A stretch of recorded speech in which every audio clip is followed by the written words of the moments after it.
Namah Shivaya. Namah Shivaya. Bueno, mañana, ¿qué pasa mañana?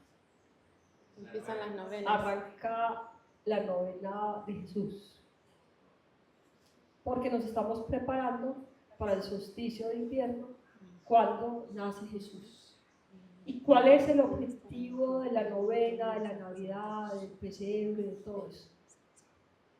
¿Todo se hace para qué? Una a las 7:75 y otra a las 7:20, la otra a las 7:04, 7:20.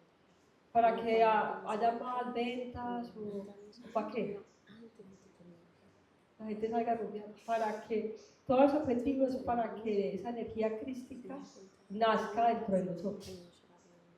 Y en la tradición, creo que de los judíos, pues, lo que se hace para eso, o sea, la novena es con ese propósito.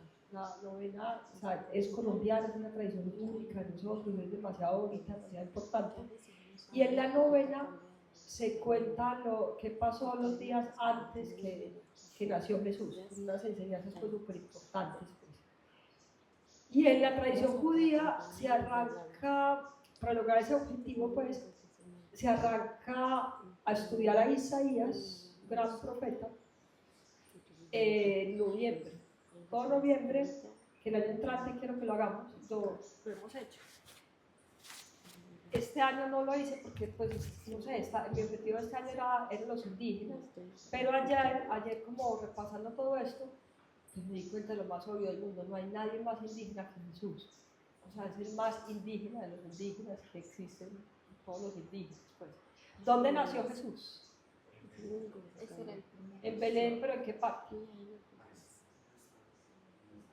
Él dice que nació en un establo, y él sí nació con el burrito y esos pertapos con los animales y todo eso, pero realmente nació, eso lo dicen los videntes, y es súper, a mí fue súper evidente verlo cuando fui a Israel. Él nació en una gruta, él nació en una cueva, y sí estaba el burrito y toda esa cosa, pero los videntes dicen que nació en una cueva. Cuando uno está en el desierto, una cueva es la salvación de la vida. O sea, lo que uno siente en una cueva es como lo que uno sentiría, me imagino yo, en el vientre de la madre, pues una sensación muy, muy especial. Y hay una vidente muy especial que se llama Catalina, no sé quién, bueno, y ella dice que nació en una gruta, y para mí fue súper evidente, pues que es obvio que nació ahí, pues. ¿Y quién fue su maestro? ¿Quién es el gurú de Jesús? El maestro. ¿La qué? Juan el Bautista. ¿Y de qué religión era Juan el Bautista? De la religión de la selva, pues, allá no hay selva, del desierto, pues. O sea, en la misma Biblia normal, no estamos hablando de cosas raras, la Biblia, pues, legal, pues, explican demasiado evidente que Juan el Bautista era un chamán, pues, o sea, más evidente no puede estar. ¿Dónde lo bautizó? En el río, no fue en la catedral ni así con cosas de plata, no, en el río lo bautizó. ¿Y qué se fue a hacer Jesús después de que lo bautizaron? Se fue para Harvard a estudiar, ¿o qué hizo? Se fue para el desierto, 40 días a una cueva. ¿Cómo se llama eso ahora modernamente? Búsqueda de visión, más evidente posible. Y la encontró realmente. Y todo lo que habla Jesús es demasiado conectado con la naturaleza. El sermón de la montaña, todo es la lectura, pues, de la sabiduría de la naturaleza. O sea, no hay nadie más indígena que él. Entonces, lo que se hace tradicionalmente es estudiar a Isaías, profeta espectacular. Hay una película que ojalá la encontráramos, la descubrí, no sé cuándo fue, pero es una película de dibujos animados demasiado bonita, del profeta Isaías, que si la vuelvo a encontrar se las mando, pero de verdad bien hecha. Los dibujos, pues no, de verdad me impactó esa película, que muestra pues quién es Isaías, que también vivía en las cuevas y bueno, profeta muy importante, que hizo muchas profecías pues muy, muy importantes. Entonces voy a leerles porque, bueno, pero perdón, antes, porque no sé, yo ayer dije voy a hablar de Isaías y voy a hablar de Salomón, del rey Salomón. Entonces, muy importante porque Isaías fue después del rey Salomón. Isaías es más, pues más hacia el Nuevo Testamento, pues. ¿Y quién es el papá? Pues entonces voy a ir por ese orden. Primero, porque uno estudia el Antiguo Testamento, hay que estudiar el Antiguo Testamento para poder entender a Jesús. O sea, si uno no está como, no tiene las historias del Antiguo Testamento, entender a Jesús es decir, pues no le coge uno ni el 1% a lo que le enseña, pues. Entonces, ¿quién se acuerda quién es el papá del rey Salomón? David. El rey David. El rey David, que fue un héroe, un gran héroe, muy impresionante, muy hermoso, era una belleza, explica que era una cosa pues hermosa.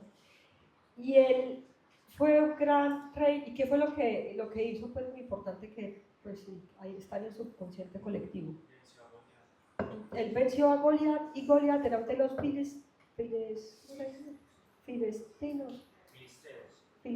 bueno, que eran como la fuerza opresora pues en el momento, eran los que dominaban y toda la cosa, y esos filisteos tienen a Goliat, que es un gigante, en esa época había realmente gigantes, pues un monstruo gigante pues, y dicen que ya los van pues a dominar, a esclavizar y todo eso, pero que así pues por molestar, pues por jugar, dicen, pero si hay alguien que se quiere enfrentar a Goliat, uno a uno, así pues para hacer un show, pues bienvenidos. Y David es un monito ahí hermoso, chiquito, y él levanta la mano, dice yo me voy. Y él cuidaba el rebaño, cuidaba las ovejas, y estaba muy entrenado con la cauchera para pues, de cuidar las ovejas y mataba a los tigres que lo hacían a matar, y pues tenía muy buena puntería con la cauchera, pues.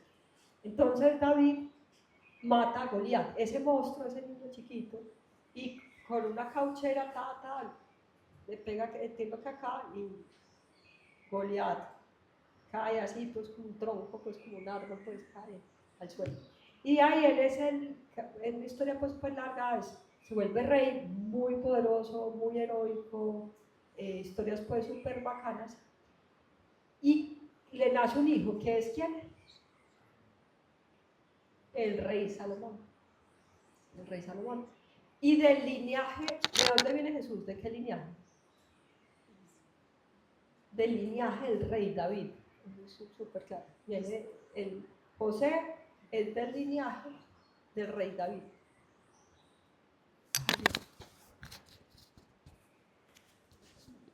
José es del linaje del rey David, y la Virgen María viene de la comunidad de los esenios, que es una comunidad pues sabia, dármica, es una comunidad pues, que vale la pena estudiar. Fue un ejemplo pues de una comunidad de esas soñadas pues bonitas pues.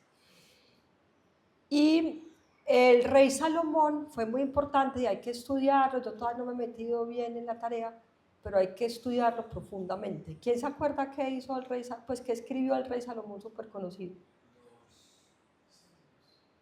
Unos salmos muy importantes, era muy poeta, no era así, sino que era poeta, era místico, era un ser pues de verdad muy, muy interesante, muy interesante. Y escribió el Cantar de los Cantares, que es un poema pues muy especial. Y Salomón no le tocó tantas guerras, entonces él logró hacer el gran templo del rey Salomón, que era pues como lo veo yo, estuve ahí en Israel, ahí estaba el muro y toda la cosa. Yo creo, dicen algunos arqueólogos, la historia pues como dice Diana, son puras suposiciones, pero para mí el templo del Salomón era un templo de sabiduría, pues, un ashram pues donde se impartía pues la sabiduría profunda pues y espiritual pues de todo. Y él, dicen que él fue rey muy chiquito, muy humilde, y entonces él Dios se le aparece y le pregunta ¿qué quieres? Y él no dice larga vida, ni riqueza, ni poder. Él dice quiero sabiduría. O sea, él no pide, eso es lo que él pide, sabiduría para poder, necesito luz pues para pues, esta responsabilidad pues de guiar a ese pueblo y toda la cosa. Y Dios le dice, por haber pedido lo correcto, por añadidura vas a tener riqueza, poder, todo, por añadidura y por pedir lo correcto. Entonces ese reinado de él fue espectacular y tiene una historia que también es muy conocida, y es que llegan dos mujeres y las dos mujeres, pues a una de las dos mujeres se le murió el niño y un niño, o sea, tuvieron pues bebé juntas y un niño se murió y el que quedó vivo, las dos dicen que ellas son las mamás. Entonces está ahí pues en ese lío pues para entender eso. Entonces se le ocurre en su sabiduría, dice, listo, si las dos son vamos a partirlo a la mitad. ¿Listo? Si las dos son las mamás, me pasan una espada porque pues lo partimos a la mitad. ¿Y qué creen que pasó? Una dijo, no, no soy la mamá, ella es la mamá. ¿Y qué dedujo él? Pues que obviamente la que dijo eso era la verdadera mamá. Pues. Entonces esa era la sabiduría, pues tenía una sabiduría muy, muy profunda pues, y muy práctica en la vida. Pues. Y vale la pena estudiarlo, recomiendo mucho estudiar al rey Salomón, pues súper bonito, súper bacano. Y acá les voy a leer en este libro que es muy bonito, nos faltan los apócrifos del nacimiento de Jesús. Lo vamos a completar, ya se acabaron ya no hay impresiones, y lo vamos a volver a sacar y le vamos a poner un detalle muy importante, porque ese libro está, o sea, son los 4 evangelios, una síntesis de verdad muy buena que hicimos de los 4 evangelios, pero le falta el detalle de los apócrifos. Los apócrifos fueron evangelios que no fueron aceptados por la iglesia. Y ahorita estaba pensando que cómo resumo yo los apócrifos, que muestran los apócrifos de Jesús, que no se ven en el evangelio, en los evangelios pues legales y eso, demuestran que era un ser súper alegre, que era un bacán de vereda, no era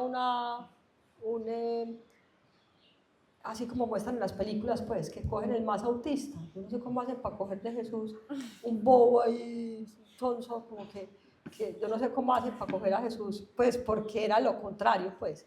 Allá hay un restaurante que se llama Salud Pan, en Medellín, muy bueno, que vende muchas cosas, nosotros le compramos muchas cosas orgánicas y todo eso. Y ahí hay una figura de Jesús muerta la risa, pues, y eso es lo que describe pues, los apócrifos. En este libro que se llama Mi nombre es Jesús, soy Jesucristo, acá está también los apócrifos, y va a salir el de nosotros pues también. Y ahí describe pues de cómo era Jesús en la infancia y pues muestra que era un bacán de vereda, pues los apócrifos de uno esa parte de Jesús tan importante.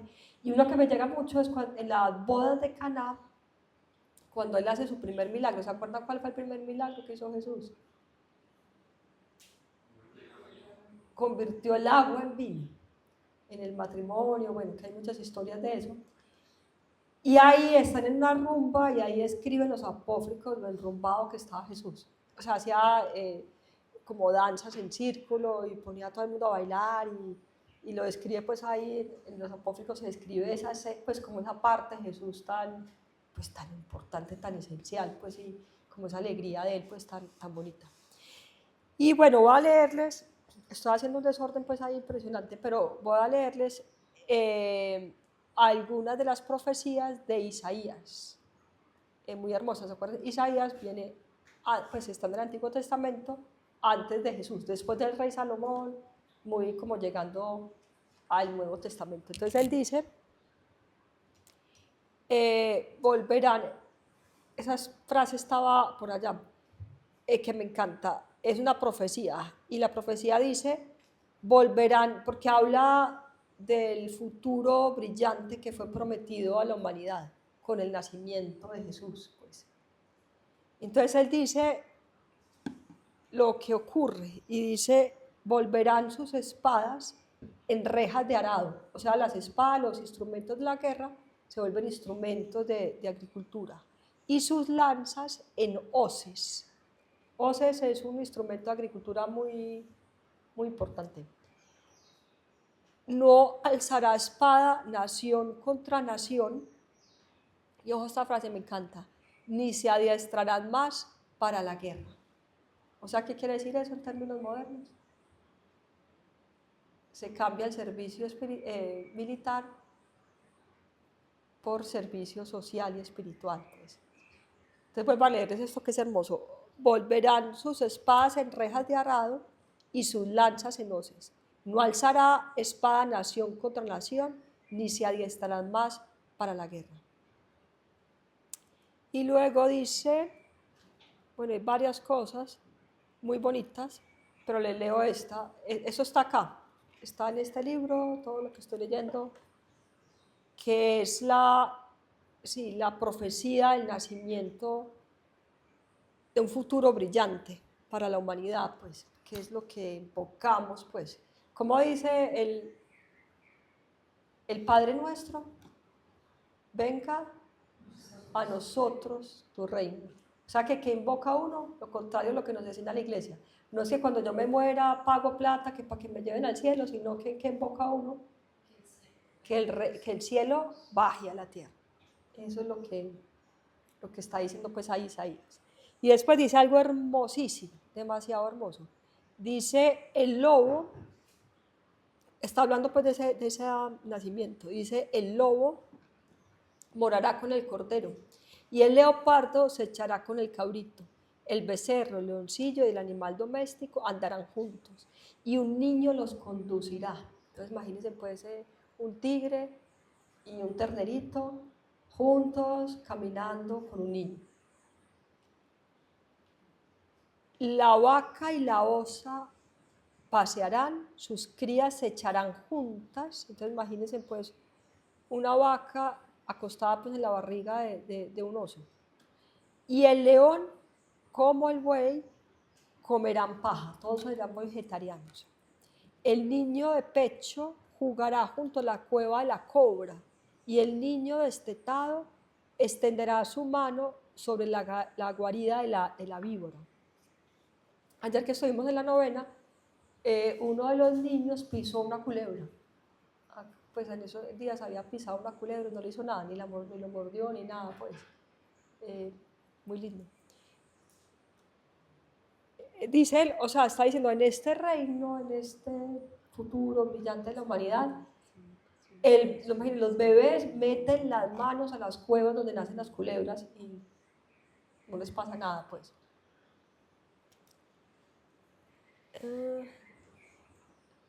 No dañarán ni destruirán en todo mi santo monte, porque la tierra está llena del conocimiento del Señor, como las aguas cubren el mar. Es súper bonito toda esta profecía y muy lindo leerla y leerla y leerla. Y fue un profeta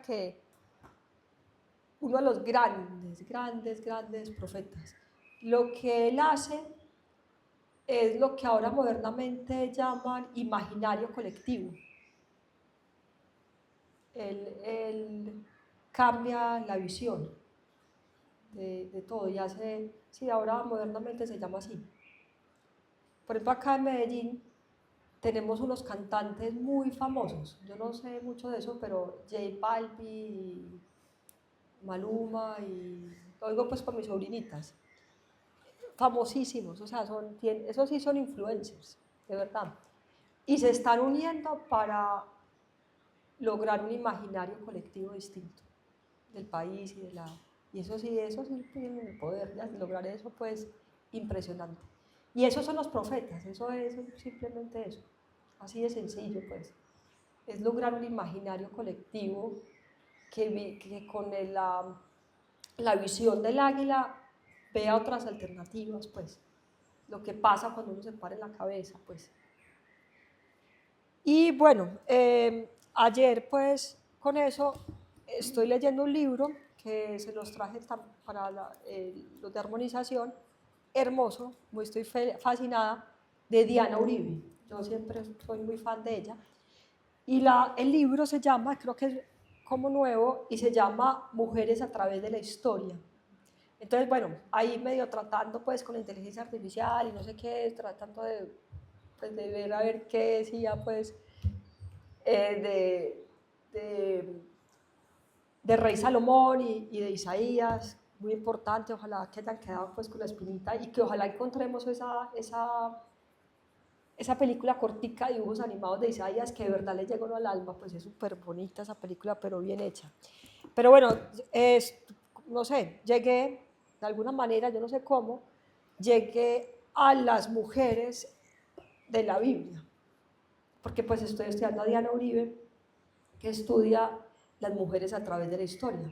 O sea, miren que uno va a estudiar a Jesús y estudia a todos los hombres, y falta ese detallito de las mujeres en la historia de Jesús, pues.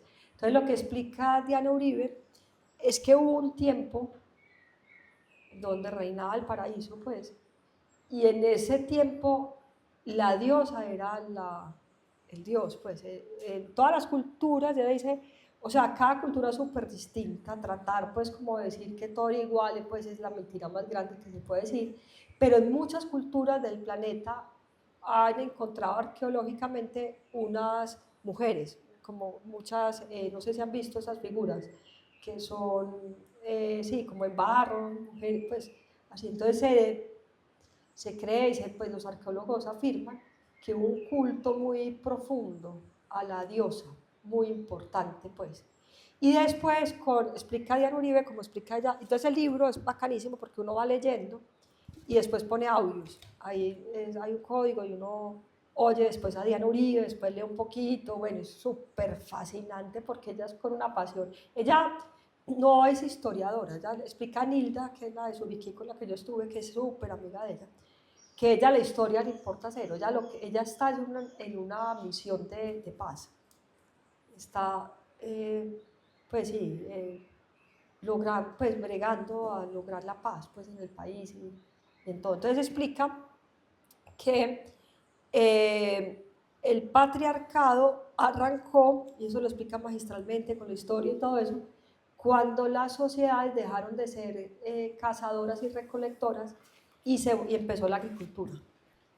Y ahí arranca pues toda la cosa patriarcal, pues, como todo este cuento patriarcal, pues. Entonces me acordé de milagro, que yo tengo un libro así bacano como los que me gustan a mí, de muchos dibujos, así de niños, que se llama Mujeres de la Biblia. Pues también recomiendo mucho porque es que la historia de Jesús, quitando las mujeres, que es lo que hizo la Biblia, la iglesia, pues es como quitarle a Radha, pues, quitarle a Krishna Radha, pues, o sea, queda mucho, pues completamente mucho. Entonces hay unas mujeres muy importantes que hubo en la Biblia que no se mencionan y que pues queda la enseñanza pues muy, pues muy loca pues. Entonces voy a leerles nombres para que queden así pues como con eso. Ahí les voy a leer los nombres. Bueno, la primera mujer fue Eva.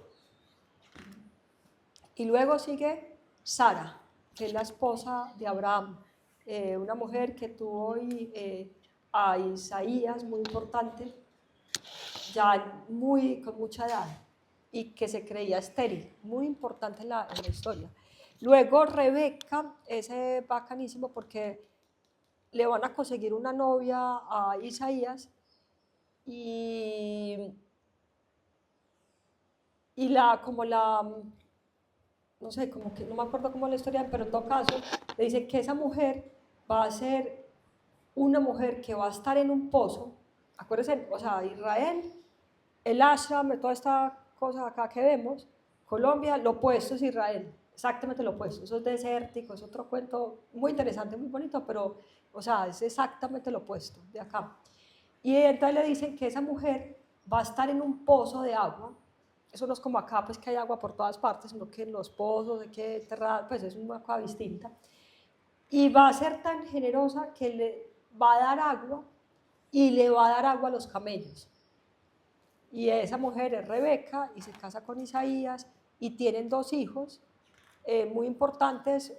Se me fueron los nombres de esos dos hijos, que ya desde el vientre están luchando, y uno sale el linaje de los judíos y el otro de los cristianos, que son, díganme los nombres, son, ¿quiénes? La que, díganme duro. Caín y Abel son por allá atrás. Se me fue el nombre en este momento, ustedes saben cómo son con los nombres, pero son muy importantes, pues, Virgen Santa Abel. Ay, Yo bueno. recuerdo es que tuvo con Sara, Isaac, con Agar a Ismael. Sí, no, eso es otro. Con Sara tiene Isaac y salen los judíos, y con Ismael salen toda la cultura islámica, Mahoma después y toda la cultura islámica. Pero después vienen como el lineaje de los judíos y de los cristianos, y se me fue el nombre, pero bueno, es muy importante. Luego vienen mujeres que nadie va a aumentar, mega importantes, que son Ruth y Noemí, que hay que estudiarlas. La madre de Sansón fue súper importantísima. Dalila, que tiene que ver con Sansón también. Y hay una que es la que más quiero estudiar, que se llama la reina Esther. Esa me llegó bastante. Y ella fue como María Magdalena, o sea, una mujer, pues, que como uno de los sutras de María Magdalena es, que a mí me llega al alma, es: a mí no me calla nadie. Y en un momento de mucho peligro, pues que era, o sea, es que esas cosas de dominación. Por ejemplo, ahora yo estuve en la sierra, entonces en la sierra hay paramilitares y, pues, el plan del Golfo, pues. Entonces lo que es, como el lema, pues, es que hay que, o sea, así es la cosa, ver y dejar hacer, así dicen allá. Acá así es, uno puede vivir tranquilo si ve y no pues se queda callado. Y ese es pues, como porque pues hacen castigos y cosas para que la gente vea y todo eso. Y esta mujer no se metió en eso y habló, así como María Magdalena, pues, que cuando ella dice que Jesús resucita era pues como mátenme en la cruz, pues, porque era demasiado peligroso. Decir en ese momento, con ese imperio romano, salir a decirle al mundo Jesús resucitó, era pues, o sea, eso es nomás el valor pues máximo, que el coraje más impresionante que uno puede hacer. Y Esther fue así. Esther habló pues unas cosas en un momento de un valor pues impresionante, pues. Y muy importante si queremos pues que este nacimiento de Jesús de verdad sea, pues no sea intelectual, sino que sea de verdad una experiencia, que es lo que uno evoca en la novela y todo eso, demasiado importante estudiar a María Magdalena. Y, o sea, en este momento estamos estudiando el nacimiento de Jesús, y por esa misma época nace María Magdalena. ¿Dónde nace? En Magdala, que queda en el mar de Galilea, en un lago. Yo estuve ahí, donde ella nació. Ahí están las ruinas de Magdala, todo eso. Ella nace ella nace pues del pescador más rico de todos de allá. El papá era pues el duro. Y muy interesante esto, pues no sé, yo traté de buscar ahí como la inteligencia artificial, como el nacimiento de ella, como toda la cosa simbólica del nacimiento, y no encontré pues como lo que quería con eso, pues. Pero sí me llegó algo que leí muy bacano, y es que el nacimiento es también interno.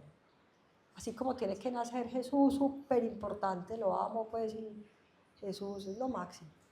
Pero la mitad de Jesús es María Magdalena, pues, y los dos hay que despertar los dos dentro de nosotros. Y como mañana vamos a estudiar a Jesús, la novena, toda la cosa, todo el simbolismo. Pero ¿cómo nace María Magdalena dentro de nosotros? ¿Qué nace dentro de nosotros cuando nace María Magdalena dentro de nosotros? ¿Quién era María Magdalena? Lo dijo el Papa bacán que se murió hace poquito. y lo dijo él, el Papa. O sea, estamos hablando, pues, no estamos hablando de apócrifos, no estamos hablando del Papa. El Papa Francisco, pues, espectacular. La declaró el apóstol de los apóstoles, porque entendía a Jesús de una. O sea, los pobres discípulos les tenía que enseñar todo con plastilina, eso no sabía qué más hacer. María Magdalena, pum, la cogía de una, la cogía toda la cosa. Y se despierta con María Magdalena mucho coraje, porque igual que todas las mujeres en esa época donde eran mucho más reprimidas que ahora, tener el coraje de salir y hablar y decir a mí no me calla nadie, no me meto en ese cuento de que veo y dejo hacer y salían así pues a gritarle al mundo la verdad, pues es muy teso. Y ese es el nacimiento de María Magdalena y eso es lo que tenemos que evocar, el nacimiento de Jesús, todos hombres y mujeres, nacimiento de Jesús y el nacimiento de María Magdalena. Si queremos que esto sea completo, las dos cosas son súper importantes. Entonces, bueno, ahí hice lo que pude, en poquito tiempo, ni sé si me fui, pero sí, espero haberlos dejado pues con la piquiña de estudiar todo esto profundamente. Pues ahí hice como un brochacito ahí, pero hay que estudiar todo esto muy profundamente. Entonces mañana arrancamos con la novena, muy importante. El mensaje, el anuncio más importante que quiero decir es que todos los online, todos los que están acá, todo el mundo, demasiado importante hacer la novena. Muy importante en este momento en la historia, por favor, hacer la novena. Acá la estamos haciendo en la vereda. Ayer no fuimos sino Diego y yo, espero hoy que llegue más gente. Va a ser en el puesto de salud, 4 de la tarde, todos los días, en distintas partes de la vereda. Y arrancamos 6 de la mañana acá. Y los online donde estén, hagan la novena. Yo a veces cuando no he estado acá, a veces me ha tocado hacerla sola. Pues ojalá uno logre convocar. Obviamente esa misión es mucho más importante. Pero la novena pues sí no puede fallar. Y esas cosas hay que hacerlas completas. Cuando uno arranca una novena no puede fallar un día, tiene que hacerla súper completa. Y tratar de hacerla pues como lo que fue. Eso nació, pues se nota mucho en los gozos. Eso no nace pues así un comerciante para que vender bobadas, no, eso nace de lo profundo del fondo del espíritu, pues. Cuando uno oye los gozos, cuando uno hace ven a nuestras almas y pues pone atención a lo que dice ahí, eso es pues salió la novena de una canalización profunda, pues eso no es pues cualquier bobo que hizo cualquier bobada, pues. Y toda esa tradición del pesebre nace, según entiendo yo, con San Francisco de Asís, que fue un Jesús, pues, uno de verdad, pues, no de la iglesia, esos locos ahí, santurrones, sino que fue un ser demasiado importante. Y él quiso hacer el pesebre, que es la misión que tenemos en este momento, para revivir la Navidad. O sea, que no fuera un cuento histórico, intelectual, sino que él quiso que el pesebre es lo que tenemos que entre todos lograr, pues acá va a ser el 18, la novena y realmente pues entre todos tenemos que lograr que esto se viva en vivo, o sea, que no sea un cuento histórico de por allá, sino que nazca adentro y que sea algo pues una experiencia en vivo y en directo. Acá Luz Online nos pregunta si vamos a hacer la novena online. Sí, en el satsang. Muy importante.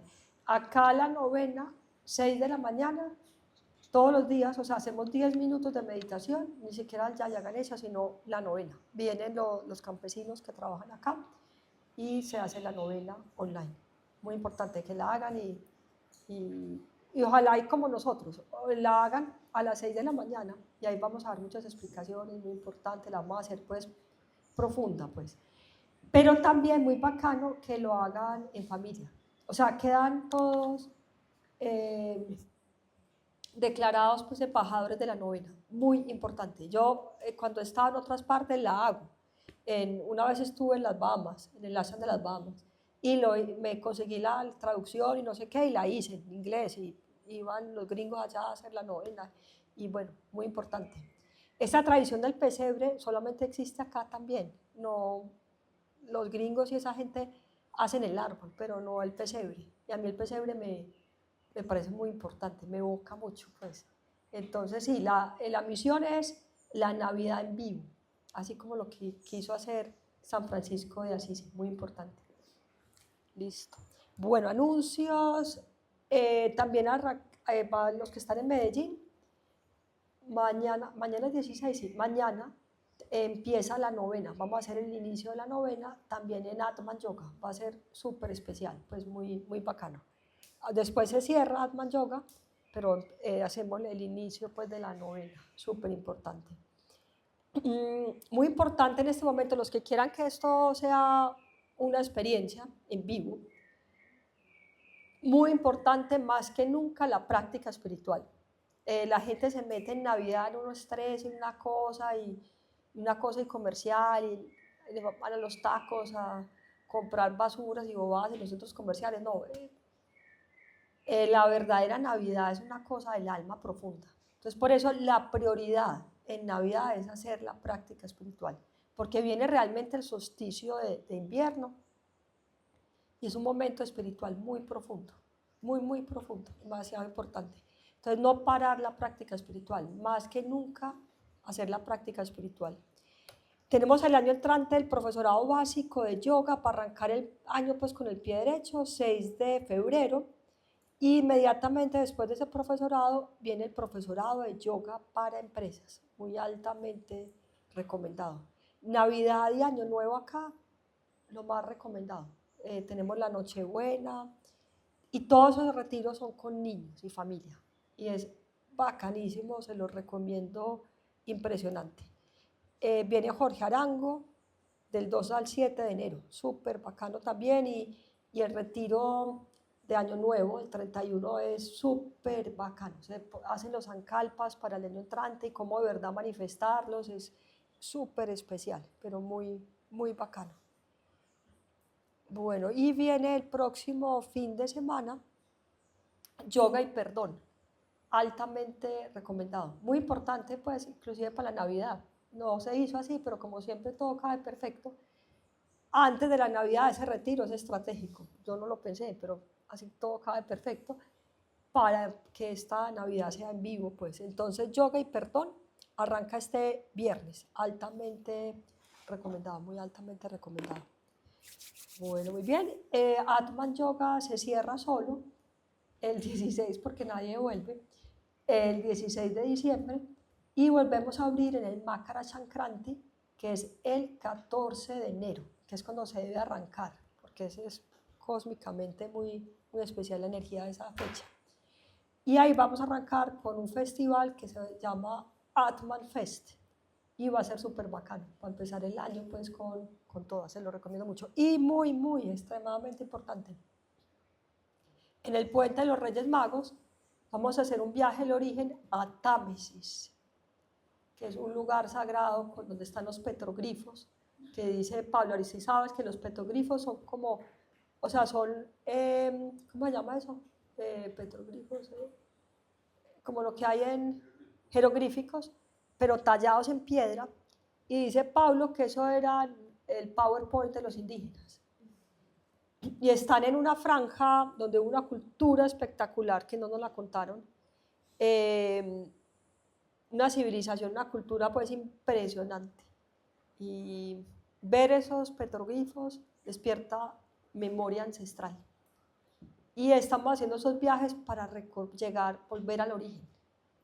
Una sociedad donde nos enseñan como lo que nos enseñaron, que antes de los españoles éramos unos bobitos por ahí, es propensa a venderse, a traer la minería y a ser más brutos pues que cuando llegaron los españoles y nos bobaron con los espejos. Entonces por eso es muy importante esos viajes, para despertar esa conciencia y toda esa sabiduría ancestral, para que nos avispemos pues, mejor dicho. Entonces muy altamente recomendado ese viaje al origen, altamente recomendado, y es en el puente, exactamente en el puente de los Reyes Magos. Vamos a dormir en el petroglifo dicen el más importante, o sea, en la finca donde está el petroglifo del sagrado femenino, que dicen que es el más poderoso de todos, es muy bonito. Bueno, muy bien, entonces vamos a acabar con el Triambakam, con la intención de que toda esta energía de Navidad se despierte dentro de nosotros. ¿Qué significa la Navidad, la palabra Navidad? Nacimiento. Entonces lo que hacemos es un nuevo nacimiento. Se celebra el nacimiento de algo nuevo, pues. Muy bien, entonces que esto sea en vivo.